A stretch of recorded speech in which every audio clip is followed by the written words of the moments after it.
করেই যাচ্ছে সরে আর বন্ধ হচ্ছে না। তার জন্য আমাদের কি প্রয়োজন? স্বামী বিবেকানন্দ আমাদের শিখিয়ে গেছেন, শুধু পড়া নয়, রামকৃষ্ণ মিশনগুলিতে আমরা শিক্ষা দিই। আমরা যারা দীর্ঘদিন ছাত্রাবাসের সাথে কাজ করেছি বা এখনো আমরা যারা ছাত্রাবাসে রয়েছে, সেখানে আমাদের ছাত্ররা, তোমরা জানো, রামকৃষ্ণ মিশনের ছাত্ররা বাংলার মধ্যে সব থেকে ভালো রেজাল্ট করে। তার চাবিকাঠি কি? সারাদিন পড়ো আমরা বলি না, আমরা বলি পড়াশোনা করো, শরীর চর্চা করো, গান বাজনা করো, গিয়ে মাঠে গিয়ে আবার ফুটবল খেলো, তারপরে সময় পেলে একটু পড়াশোনাও করো। স্কুলে যাবে, স্কুলের পরে মনোযোগ দিয়ে করবে, যখন যে কাজ করবে সেই কাজ সম্পূর্ণ মন প্রাণ দিয়ে করবে। তারপরে কি হয়, যখন তখন সারাক্ষণ তুমি তারপরে একটু করে আমরা যখন প্রার্থনা হয়, সেই প্রার্থনা তোমাদের এখানে নিশ্চয়ই প্রার্থনা হবে আশা করি। সেই প্রার্থনার সময় তখন একটু প্রার্থনা হচ্ছে, একটু মেডিটেশন হচ্ছে, তোমাদের ছাত্রাবাস আছে, ছাত্রীবাসে সেখানে হয় হয়তো, যে একটু প্রার্থনা, একটু মেডিটেশন, এগুলি যদি একটু পড়ার আগে আমরা যদি করে নিতে পারি, তাহলে দেখবে আমাদের অটোমেটিক মনটা শান্ত হয়ে যায়। তখন যে কাজ করি সেই কাজটা জন্য অধিক সময় আর ব্যয় করতে হয় না। তার জন্য আমাদের কি করতে হবে? আমাদের সার্বিক বিকাশ করতে হবে, সার্বিক বিকাশের কথা আমাদের ভাবতে হবে। আর তার পাশাপাশি আমাদের আরেকটি জিনিস মনে রাখতে হবে, আমাদের কি করে নিজেকে এই সমাজের নানা ধরনের, যে তুমি যখন রাস্তা দিয়ে হেঁটে যাবে, হাজারো ভালো জিনিস দেখবে, হাজারো মন্দ জিনিস দেখবে, কি করে সমাজের এই সমস্ত খারাপ জিনিস থেকে নিজেকে রক্ষা করে তুমি নিজে মাথা উঁচু করে দাঁড়াতে পারবে। আমরা বিভিন্ন স্কুলে যখন যাচ্ছি, ছাত্রীরা পড়াশোনা করছে, সমাজের এই সমস্তগুলি দেখে আমরা অত্যন্ত ভারাক্রান্ত, কি করে নিজেকে রক্ষা করব? তার জন্য আমাদের দরকার ব্যক্তিত্বের বিকাশ, পার্সোনালিটি ডেভেলপমেন্ট। স্বামী বিবেকানন্দ বারবার বলছেন, মনসংযমের পাশাপাশি পার্সোনালিটি ডেভেলপমেন্ট একটা বড় জিনিস। তোমার নিজের ব্যক্তিত্ব এমন জায়গায় নিয়ে যেতে হবে, তুমি যখন রাস্তা দিয়ে যাবে তখন বলবে এই মেয়েটি অমুক স্কুলের ছাত্রী, বলবে 10 জন এই মেয়েটি অমুকের সন্তান, গর্ব করে বলবে। রাস্তার 10 জন বাজে লোক তোমাদের দিকে মাথা নিচু করে পায়ের দিকে তাকাবে। এই ধরনের ব্যক্তিত্ব নিজেকে অর্জন করতে হবে। এই ব্যক্তিত্ব অর্জন করার জন্য আমাদের নানা ধরনের পদ্ধতি রয়েছে। ব্যক্তিত্ব একদিনে পরিবর্তন হয় না। ব্যক্তিত্ব আমাদের কি হয়, সারা জীবন ধরে নানা ধরনের ছাপ, আমাদের জন্মের পর জন্ম, জন্মের পর জন্ম নানা ধরনের ছাপ আমাদের মধ্যে ফেলে যায়। সেই ছাপগুলোকে একদিনে পরিবর্তন করা খুবই কঠিন। তার জন্য প্রয়োজন কি? কঠোর অধ্যবসায়, একান্ত ইচ্ছা। সেই ইচ্ছা শক্তি যার যত প্রবল, সেই জীবনে খুব দ্রুত সেই নিজেকে পরিবর্তন করে নিতে পারে। দেখবে একটি ছোট ছাত্রী বা ছাত্র এত সুন্দর তবলা বাজায় বা গান করে, তার কারণ কি? তার আগের জন্মে সেই জিনিসটুকু করা ছিল। এখন যখন আবার জন্ম হলো, সে আগের জিনিসটা একটু যখন সুযোগ পেল, সাথে সাথে সে মাথায় প্রবেশ করিয়ে নিল। সে আবার সাথে সাথে নিজে বুঝতে পারল এইটা করতে হবে। এখন একটুতেই সে ভালো আবার গায়ক হয়ে যায়, গায়িকা হয়ে যায়।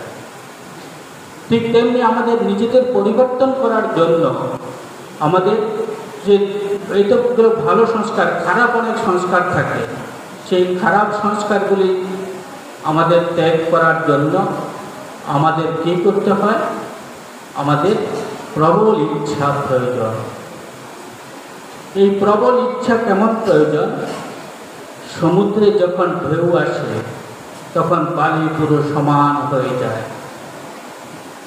তারপর যখন কেউ যদি তার উপর দিয়ে যখন হেঁটে যায় তখন কি হয়, তখন নানা ধরনের গভীর, একটু হালকা, আরও গভীর ছাপ পড়ে। সেই ছাপগুলি নষ্ট করার জন্য কী প্রয়োজন? আবার তীব্র বেগে সেই প্রবল ঢেউ আসা প্রয়োজন। প্রবল ঢেউলে আবার অনেক বালি রাশি আসে, তখন সব ছোট ছোট ছাপগুলি মুছে যায়। তাহলে এই যে ছোট ছোট দাগগুলি মুছার জন্য কী প্রয়োজন? তীব্র বেগে আবার ঢেউ আসা দরকার, মনের মধ্যে তীব্র ইচ্ছা।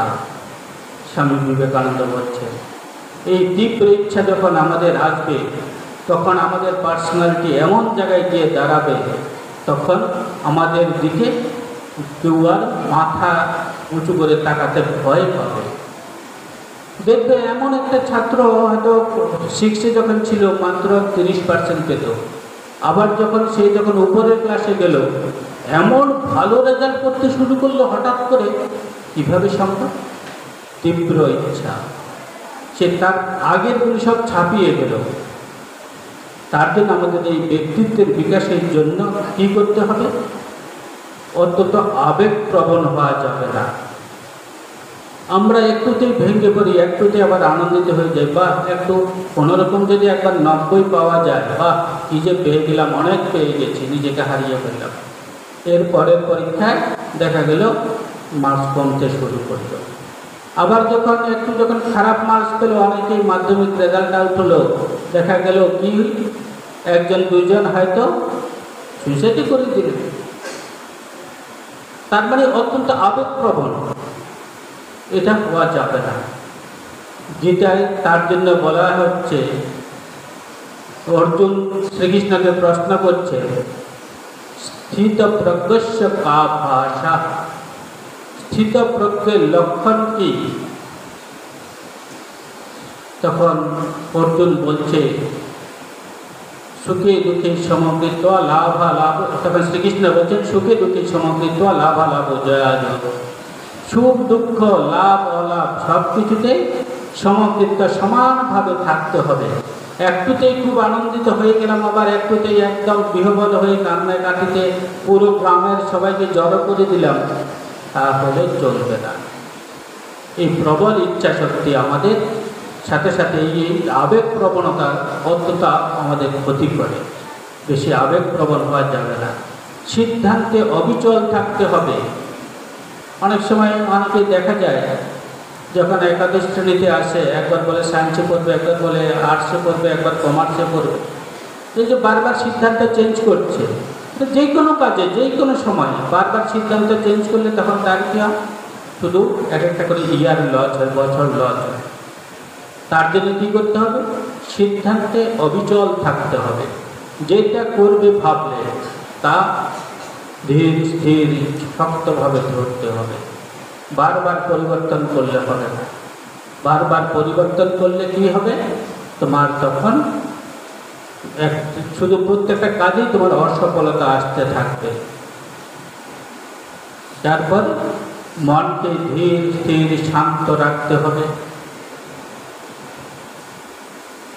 এমন শান্ত রাখতে হবে যার ফলশ্রুতি আমরা দেখতে পাব, তোমরা যখন যে কাজ করবে সেই কাজে সফলতা তো আসবেই, তার সাথে সাথে তোমাকে দেখে কেউ একজন সকালে বলবে এই কাজটা কর, বিকালে বলবে এই কাজটা কর, ওই কথা বলার সাহস পাবে না।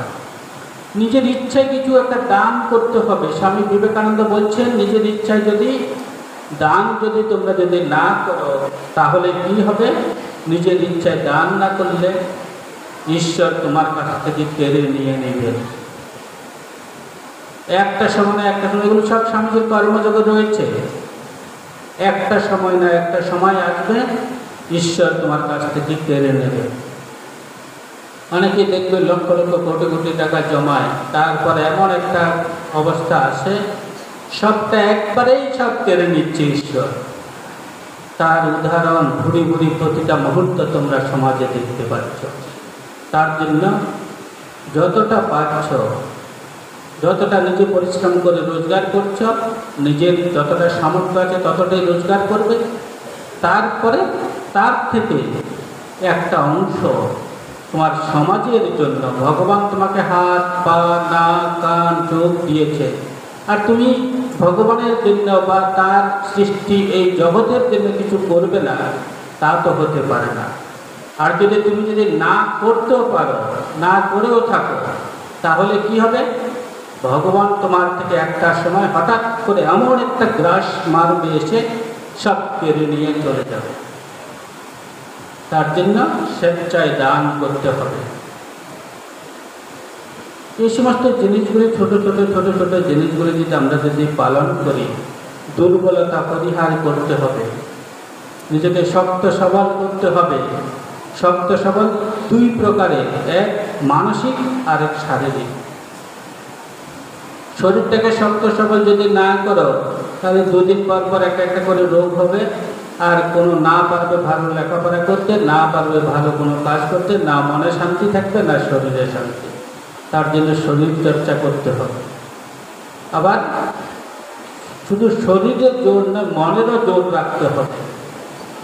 দেখবে যাদের এই যে এবার কোভিড কাদের বেশি হয়েছিল, যারা দুর্বল তাদের হয়েছিল।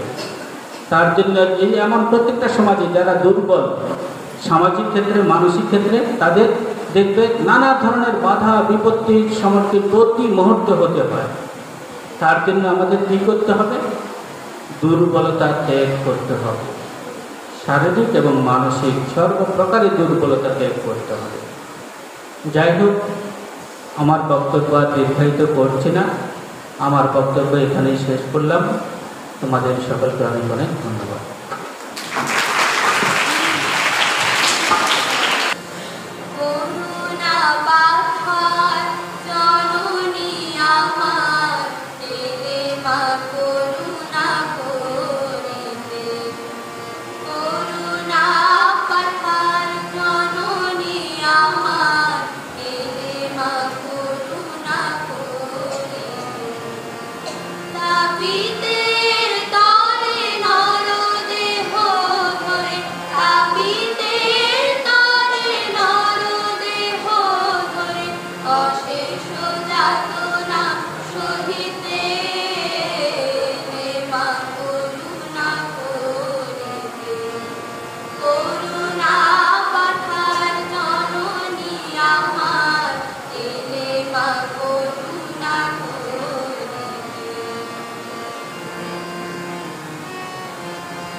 কবিভীড়িতম কলমশাপহম শ্রবণমঙ্গলম শ্রীমত আততম ভূমি দিনান্তি চ ভূমিকান্তম।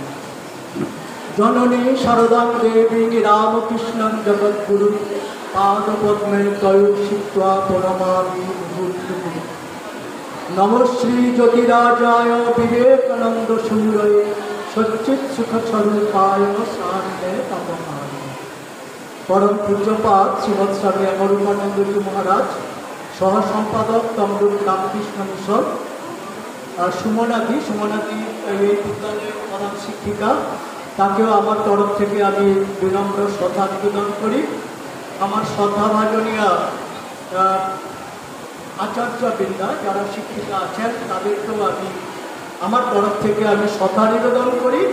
আমার স্নেহভাজন ছাত্রীরা, তাদের প্রতি আমার থাকলো ভালোবাসা।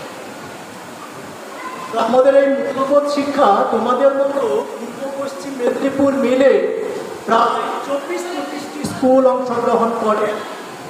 শুধু তাই নয়, প্রায় 25,000 ছাত্রছাত্রী এই মূল্যবোধ শিক্ষায় যে বেলুর মঠের ব্যবস্থাপনায় এবং তমলুক রামকৃষ্ণ মিশনের সহযোগিতায়, এবং তোমরাও তার অংশগ্রহণ হয়েছ, সেই জন্য তোমাদেরকেও আমি বলবো তোমরা অত্যন্ত সৌভাগ্যবান। শুধু তাই নয়, তোমাদের যে অঙ্গন, সেই অঙ্গনে মায়ের মূর্তি রয়েছে। আর তোমরা আরও সৌভাগ্যবান। আমার মনে হয় এই এলাকায় যদি আমাকে কেউ বলে যে এই এলাকার মধ্যে এমন একটি বিদ্যালয় খুঁজে নিয়ে আসুন যে বিদ্যালয়ের ছাত্রীরা অসম্ভব শৃঙ্খলাপরায়ণ, অসম্ভব সুন্দর, অসম্ভব মনোযোগী, অসম্ভব ভালো, আমি নিশ্চিত আঙুল তুলব এই স্কুলে, শারদামণি নামে স্কুলে, বাজিতপুর শারদামণি বিদ্যালয়, তার প্রতি আমি আঙুল তুলব। তো আমি এই বিদ্যালয়ের অঙ্গনে ঢুকে মায়ের, জগৎজননী মা শারদা মায়ের চরণে আমরা প্রণাম নিবেদন করেছি, আমরা ফুল নিবেদন করেছি, এবং মায়ের দৃষ্টিটা ঠিক রাস্তার দিকে, কিন্তু মনে হলো সামনে যে আপনাদের মনে স্কুলের যে তোরণটা আছে, সেই তোরণের দক্ষিণ দিকে নিবেদিতার ছবি। মা যেন নিবেদিতাকে দেখছে আর নিবেদিতা যেন মায়ের দিকে আছে, এরকম আমার অনুভূতি হয়েছে। আবার দেখুন, আবার এইদিকে যে একটা ফুলের বাগান অঙ্গন, সেখানেও স্বামীজির অবস্থান, আরও অনেক মহান মানবীর অবস্থান। সুতরাং এ অঙ্গন অত্যন্ত পবিত্র অঙ্গন, এর বাতাস নির্মল, এর মাটি পবিত্র। আমরা এসে যারা ছাত্রছাত্রী, যারা শিক্ষিকাবৃন্দ, যারা অভিভাবকবৃন্দ, যারা শুভানুধ্যায়ী, সত্যি আপনারা সৌভাগ্যবান যে এই বিদ্যালয়ের সঙ্গে তোমরা পড়াশোনা করছো, আর যারা যুক্ত থেকেছেন শিক্ষকতা দানের জন্য। তো তোমরা সবাই ভগ্নী নিবেদিতাকে তো জানো, মাইকটা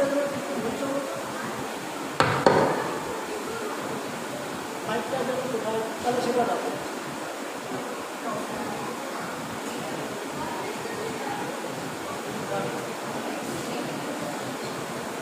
তোমরা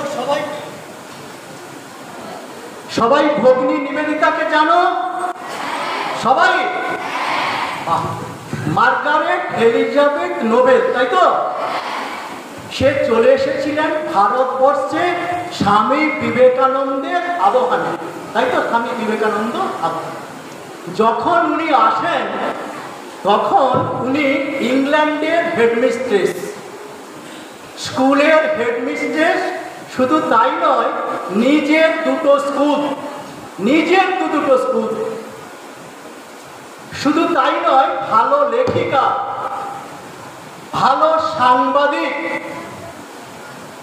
এবং বিদ্বজন সম্প্রদায়ের কাছে ইংল্যান্ডে অসম্ভব পরিচিতি। কিন্তু সেই মার্গারেট এলিজাবেথ নোবেল তিনি ভারতবর্ষে চলে এলেন স্বামী বিবেকানন্দের আহ্বানে। কিসের জন্য? অবাক লাগবে, আমরা আমাদের ছেলে মেয়েদেরকে বিদেশে পাঠিয়ে দেই যে তোমরা যাও এখান থেকে সুশিক্ষিত হও, কি চাকরি করো, কি ব্যবসা বাণিজ্য করো, আমরা বিদেশে পাঠিয়ে দেব। কিন্তু নিবেদিতার মা, তিনিও কিরকম গর্ভধারিণী মা, সে নিবেদিতাকে পাঠিয়ে দিলেন বিবেকানন্দের আহ্বানে যে দরিদ্র মানুষের সেবা করার। কি নিঃস্বার্থপর জীবন! তোমাদের 11-এর নাকি তার 2টো চ্যাপ্টার এই বছর এসেছে। তো এরা সত্যি এটা খুবই আনন্দের বিষয়। কেননা জগদীশচন্দ্র বোস একটা কথা বলেছিল, কেন জগদীশচন্দ্র বোসের সঙ্গে নিবেদিতার অসম্ভব সম্পর্ক। মানে জগদীশচন্দ্র বোস 10 বছরের বড় ছিল নিবেদিতার থেকে, কিন্তু নিবেদিতা তাকে খোকা বলে ডাকত। এবং জগদীশচন্দ্র বোসের যে এত বড় কিছু হওয়া, তার যে এত কিছু আবিষ্কার, তার যে বসুবিজ্ঞান মন্দির, সবই নিবেদিতার জন্য করে দেওয়া। সুতরাং সেখানে জগদীশচন্দ্র বোস একটা কথা বলছিল, আমার খুব মনে আছে, যদি দেশ উপযুক্ত হয়, যদি দেশ উপযুক্ত হয়, তাহলে নিবেদিতাকে বুঝবে। আমরা অনেক দিন বাদে, আজ তার জন্মের 150 বছর পেরিয়ে গেছে, এতদিন বাদে তাকে আমরা বুঝতে পেরেছি। কি নিঃস্বার্থপর জীবন! দেখো, যখন সে আসছে টিলাবাড়ি ডকে, ইংল্যান্ডের টিলাবাড়ি ডক, সেই ডকে যখন জাহাজে উঠবে, মুম্বাসা জাহাজ, সেই জাহাজে উঠবে, তার মা এসছে, তার বোন এসছে, তার ছোট ভাই এসছে, এবং তার স্কুলের এক সহকর্মী এভেঞ্চারকু এসছে। সে জাহাজে উঠেছে। জাহাজে উঠে সে ভারতবর্ষকে জানে না, সে একা আসছে ভারতবর্ষের মানুষের, দরিদ্র মানুষের সেবা করবে বলে। যখন নামলো আমাদের খিদিরপুর ডকে, স্বামী বিবেকানন্দ দাঁড়িয়েছিলেন তাকে স্বাগত জানানোর জন্য, এবং সঙ্গে একজন ব্রহ্মচারী ছিলেন। সে ব্রহ্মচারী 2 লহরা জুঁই ফুলের মালা পরিয়ে নিবেদিতাকে স্বাগত জানান। সব ইতিহাস তোমাকে জানা, তবে মায়ের সঙ্গে নিবেদিতার সম্পর্ক আমাকে বলতেই হবে, যেহেতু মা এবং নিবেদিতা যেন পরস্পরকে তাকিয়ে আছে। যাই হোক, নিবেদিতা ভারতবর্ষে এলো সম্ভবত এটা ডিসেম্বর মাস, জানুয়ারি মাস, তারপর ফেব্রুয়ারি মাস। কলকাতার সমস্ত বিদ্বজন সম্প্রদায়ের স্বামীজির ইচ্ছে যে এই মার্গারেট এলিজাবেথ নোবেলকে পরিচয় করিয়ে দিতে হবে। সেই জন্য স্টার থিয়েটার হল নেওয়া হয়েছিল। মানুষ লোকে লোকারণ্য, সেখানে নিবেদিতা ইংল্যান্ডের মেয়ে, সে বক্তৃতা রাখবে ভারতবর্ষ এবং পাশ্চাত্যের আধ্যাত্ম বিষয় নিয়ে। অসম্ভব বক্তৃতা রেখেছিলেন সেই স্টার হলে। তারপরেই আমাদের কালীঘাটের মন্দির থেকে আহ্বান এসেছিল, আপনাকে আসতে হবে। তারপরেই 17ই মার্চ, আমার যতটুকু মনে আছে, 17ই মার্চ স্বামীজি বললেন যে চলো আমি তোমাকে আমাদের জগৎজননী মায়ের কাছে পরিচয় করিয়ে দিই। এটা এক আশ্চর্যের বিষয়। দিদিমণিরা আপনারাও আছেন, যে ছবি আমাদেরকে দেওয়া হয়েছে, এই ছবিও আজ বিশ্বের বিভিন্ন প্রান্তে এই ছবি পূজিত হয়। এই ছবি মূলত তখন তো ছবি এইরকমভাবে উঠত না, হ্যারিংটনকে দিয়ে, ইংল্যান্ডের একজন একে দিয়ে ছবিটা তোলা হয়েছিল। আজকে পূজিত হচ্ছে মায়ের ছবি। যাই হোক, তো মায়ের সঙ্গে পরিচয় করাতে নিয়ে গেছে। কে কে যাচ্ছে সঙ্গে? নিবেদিতাকে নিয়ে গেছে বিবেকানন্দ, এবং সঙ্গে আরো 2জন মহিলাকে নিয়ে গেছে, একজন অলিবুল আর একজন মিস ম্যাকলাউড। অলিবুল আপনারা জানেন, অলিবুল আমেরিকান রমণী, আবার মিস ম্যাকলাউড তিনিও আমেরিকান। আবার মার্গারেট এলিজাবেথ নোবেল নিবেদিতা, তিনি আবার ইংল্যান্ড। তার সঙ্গে পরিচয় করাতে যাচ্ছে এক ব্রাহ্মণ বাড়ির বিধবা রমণীর সঙ্গে। তখনকার দিনের ব্রাহ্মণ বাড়ির বিধবা রমণী জগৎজননী মা আছেন, সেখানে স্বামীজি পরিচয় করিয়ে দিতে নিয়ে যাচ্ছেন ইংল্যান্ডের মার্গারেট এলিজাবেথ নোবেল। আবার একজনকে নিয়ে যাচ্ছেন আমাদের অলিবুল, এবং অলিপুলের অসম্ভব জীবনচরিত আছে, আপনারা অনেকেই জানেন। অলিপুলের বেলুর মঠে অনেক টাকা দেওয়া, বসু বিজ্ঞান মন্দির অলিপুলের টাকা আমাদেরকে মানে অনেক টাকা দিয়েছেন উনি। আপনারা জানেন যে বেহালা বাদকের স্ত্রী পৃথিবী বিখ্যাত অলিপুল, শুধু স্বামীজির আহ্বানে ওরা চলে এসেছিল। স্বামীজির আহ্বানে কিভাবে এসছে, দলে দলে রমণীরা শুনলে অবাক হবেন যে অনেক অনেক মায়েরা তার জীবনটা বদলে দিয়েছে। জীবন বলতে জন্মদিন, যবে থেকে স্বামীজির সঙ্গে পরিচয় হয়েছে সেই দিন থেকে বললো এই দিন থেকে আমার স্বামীজি। আপনারা জানেন সেভিয়ার দম্পতি তার স্বামী স্ত্রী ইংল্যান্ডে বাড়ি, বিবেকানন্দের দুটো বক্তৃতা শুনেছেন, তারা দুজনে ঠিক করে ফেললো যে ইংল্যান্ডে তাদের যত স্থাবর অস্থাবর সম্পত্তি আছে সব বিক্রি করে ভারতবর্ষে চলে আসবে। স্বামীজির সঙ্গে চলে এসেছে তারা, সেই আমাদের মায়াবতী রামকৃষ্ণ মিশন। যাই হোক, তো ওই যে গেছে স্বামীজি যে নিয়ে গেছে এই তিনজনকে পরিচয় করাতে, স্বামীজিরও খুব দুরু যে মা কিভাবে নিবেন এই বিষয়টা। এত পাশ্চাত্য রমণীয়রা, ইংল্যান্ড, আমেরিকা, আর সেখানে ভারতবর্ষ। আমিও সত্যি কথা বলতে কি, যখন ওই বিষয়টা পড়ি আমারও খুব দূর করতো যে কেন এইখানে কি হবে, ভারত জিতবে না ইংল্যান্ড জিতবে না আমেরিকা জিতবে। মা জগৎ জননী মা যখন পরিচয় হলো, মা তাদেরকে সাগরে স্বাগত জানালো। শুধু নয়, একসঙ্গে একটা প্লেটে ফল নিয়ে মা ধরিয়ে দিল, মাও খাচ্ছে তাদেরকে। নাহলে তো ভারত যদি মা না নিত তাহলে তো ভারতবর্ষ এখানে পরাজিত হয়ে যেত।